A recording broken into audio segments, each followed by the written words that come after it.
नमस्कार, मैं मोनिका सक्सेना।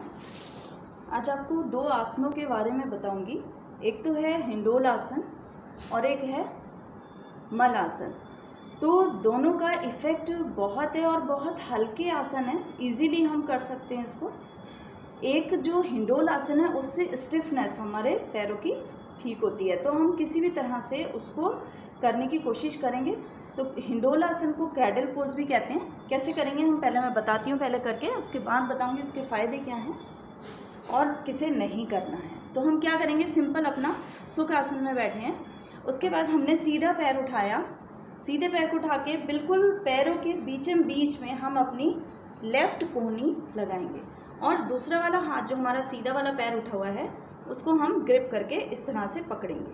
अब ये पैर हमारा ज़्यादा से ज़्यादा छाती के पास होना चाहिए, ताकि जिस तरह से हिंडोल इसे इस वजह से कहा गया है, जिस तरह से बच्चों को इस तरह से हिलाया जाता है, तो वो इसी वजह से इसका नाम है हिंडोल आसन। तो इस तरह से धीरे धीरे करके इसको हिलाइए। धीरे धीरे हिलाने से ये देखिए पूरी जो हमारा खिंचाव आ रहा है यहाँ पे, तो वो खिंचाव आने से क्या होगा, वो स्टिफनेस जाएगी, तो हम पैरों को ज़्यादा से ज़्यादा खोल के आसन कर पाएंगे, प्रॉपर आसन की सही पोजीशन पे पहुँच पाएंगे। तो हम इसको धीरे धीरे करके 10 बार 20 बार हिलाना है और इसको इसमें रीढ़ बिल्कुल हमारी सीधी रहे, इस बात का बहुत ध्यान रखना है हमें।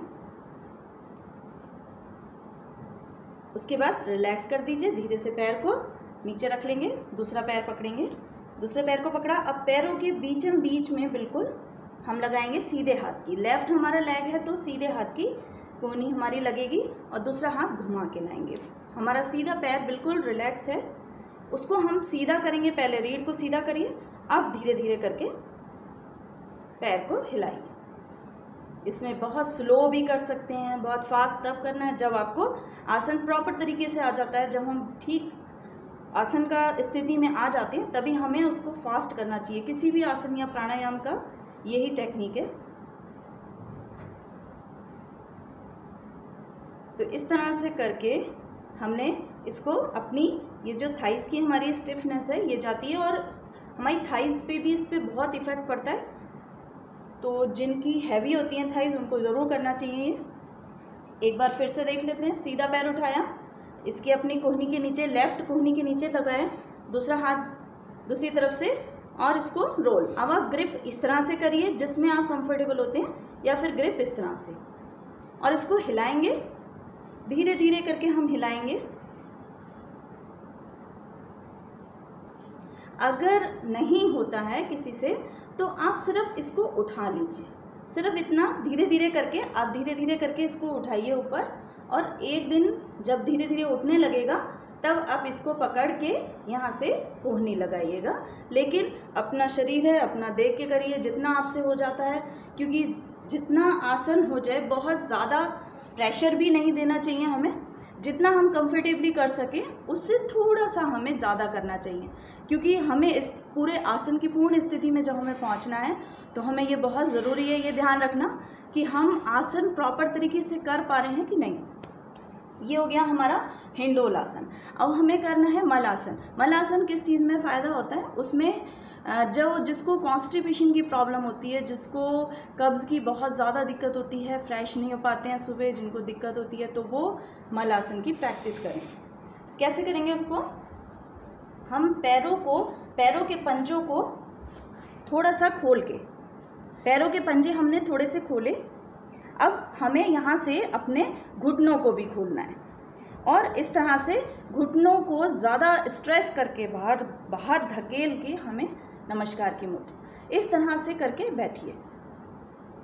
तो क्या होगा, इससे हमारा जो देखिए पिंडली पे पूरा प्रेशर है, जब पिंडली पे पूरा प्रेशर पड़ता है तो उसका इफ़ेक्ट बहुत पड़ता है। तभी कहते हैं कि वज्रासन में बैठने से हमारा क्या है, कॉन्स्टिपेशन की प्रॉब्लम दूर होगी, कब्ज़ की प्रॉब्लम दूर होगी और हमारा पेट साफ रहेगा, डाइजेशन बहुत अच्छा रहेगा।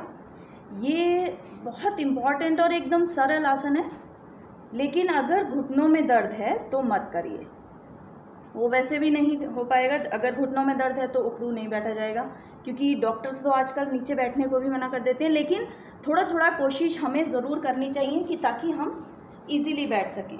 अब एक बार हिंडोल आसन में जब भी हम कोई भी आसन या सूक्ष्म क्रियाएं करते हैं तो उसमें अपने आसन को, हिंडोल आसन और मल आसन को जोड़ना बहुत ज़रूरी है, क्योंकि जब हमारे यहाँ खिंचाव पड़ेगा पिंडियों पे तो हमारा पेट एकदम बिल्कुल क्लीन हो जाएगा और कॉन्स्टिपेशन की प्रॉब्लम रहेगी नहीं। तो करिए, ये 2 आसन है, एक बार फिर से देख लीजिए। सीधे पैर को उठाया, लगाया कोहनी के नीचे, पकड़ा, ग्रिप किया और इसको, रीढ़ हमारी इस समय बिल्कुल सीधी है, इस तरह से ऐसे लेके नहीं जाना है, कोई फ़ायदा नहीं होगा उसका। बिल्कुल सीधी रखिए रीढ़ को और हल्का हल्का इसको घुमाइए। कम से कम 1 मिनट इसको हम कर सकते हैं, 1 मिनट एक पैर से, लेकिन धीरे धीरे करके स्थिति बनानी है। धीरे धीरे करके जब स्थिति ऐसी आ जाती है तो आप फिर 1-1 मिनट का टाइम दीजिए पैर को, क्योंकि जब आसन की हम पूर्ण स्थिति करेंगे तो उसका फ़ायदा तभी से हमें मिलना शुरू होगा। रिलैक्स कर दीजिए। इसके बाद कभी भी हम आसन या प्राणायाम कुछ भी करते हैं, कोई सा भी आसन जो थोड़ा सा भी हमें उसका अगर इम्पोर्टेंस उसकी और उसकी हमने अगर फ़ायदे लेने हैं तो हमें डीप ब्रीथिंग करने की बहुत आवश्यकता होती है। अगर हम आसन हमने करा है तो उसको डीप ब्रीथिंग कैसे करेंगे? रिलैक्स एकदम बैठ जाइए, हथेलियाँ आसमान की तरफ और अपनी एड़ियाँ हमारी मिली हुई हैं, दोनों पैर की हमारी एड़ी नहीं मिली, दोनों एक पैर की एड़ी और एक पैर का टखना मिला हुआ है इस समय। कैसे करेंगे? गहरी लंबी सांस नाक से लेंगे और नाक से ही छोड़ेंगे, लेकिन नाक से भरने से हम अपने लंग्स को फुलाएंगे, जितना फुला सकते हैं। कैसे?